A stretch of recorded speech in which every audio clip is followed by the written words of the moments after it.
फिर से हमारे साथ इस कुरत मिर्ज़ा यहाँ पे मौजूद हैं और बहुत ही खूबसूरती से होस्टिंग कर रहे थे यहाँ आर्ट्स काउंसिल में। इस खूबसूरत प्रोग्राम को आप तक उन्होंने पहुँचाया। आप पूरे प्रोग्राम में उनको देखेंगे और आप भी हमारे पास वो स्पेशल रिव्यूज़ के लिए शामिल हैं। Thank you so much Qurat, to you.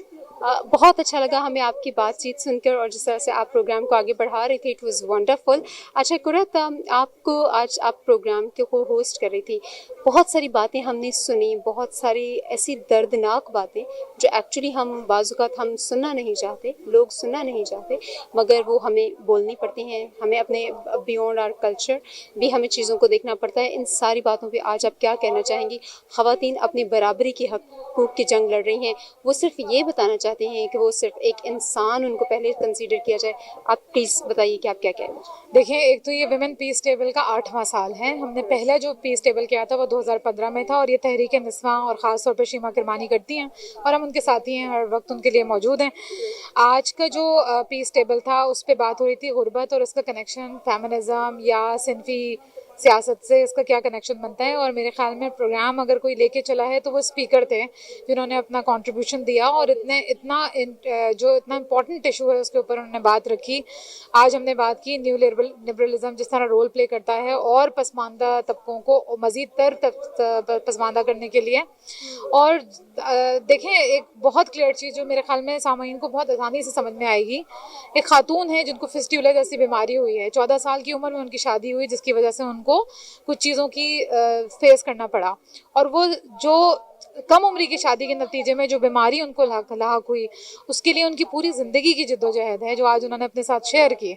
तो मेरा ख्याल है कि अब वक्त आ गया है कि हम मेरा जिस्म मेरी मर्जी जैसे नारे को सिर्फ फहाशी से ना जोड़ें, बल्कि समझने की ज़रूरत है कि अगर कहा जाता है कि मेरा जिस्म मेरी मर्ज़ी, तो ये भी सोचें कि कहा जा रहा है कि मेरी ज़िंदगी मेरा इख्तियार, ताकि अगर एक औरत जो कि एक इक्वल इंसान है एक मर्द की तरह, वो अपने जिस्म पे होने वाले तशद्दुद के लिए इनकारी है, वो अपने जिस्म पे होने वाले इस्तेसाल के लिए इनकारी है और वो कहती है कि अगर मेरा जिस्म है और मैं इस जिस्म के साथ पढ़ना चाहती हूँ तो मुझे पढ़ने दो। वो कहती है कि मैं इस जिस्म के साथ सोचना चाहती हूँ, आगे बढ़ना चाहती हूँ, तो उसे सोचने दो, उसे आगे बढ़ने दो। तो ये वक्त वो है जब औरतें बोल रही हैं, आगे बढ़ रही हैं, तो या तो आपको सुनना पड़ेगा और उनकी वजूदियत को तस्लीम करना होगा, या फिर एक सैलाब के रेले की तरह ये औरतों की जद्दोजहद उन तमाम लोग जो पिदरशाहाना सोच के हामिल हैं उनको लेके बह जाएगी। तो अब ये वक्त है कि हम ना सिर्फ बराबरी के लिए लड़ रहे हैं, मरने को भी तैयार हैं, क्योंकि अगर बराबरी का नारा नहीं लगाते तब भी हमारे नसीबों में तशद्दुद, अदम बराबरी और नाइंसाफ़ी ही लिखी है। तो हमारे पास कुछ और रास्ता बचा नहीं है। तो अपनी दिफा के लिए, अपने होने के लिए एक बहुत इम्पॉर्टेंट और अच्छी बात की तायरा अब्दुल्ला ने, हम हैं।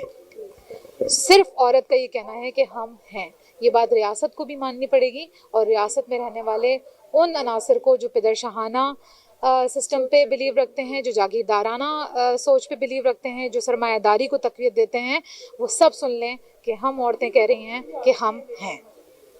और ये सिलसिला अब शुरू हो गया है और इसका इख्तिताम जब तक नहीं होएगा, जब तक औरत के खिलाफ सिनफी बुनियादों पर जुल्म, तशद्दुद और इस्तेसाल ख़त्म नहीं हो जाता। Thank you so much कुरत, God bless you.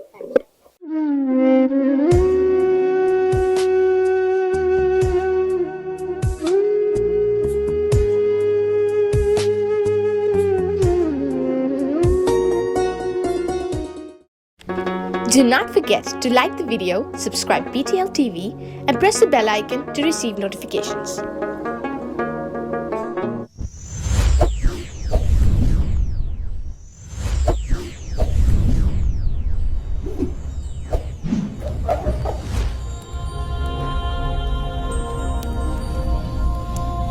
Jesus is the light of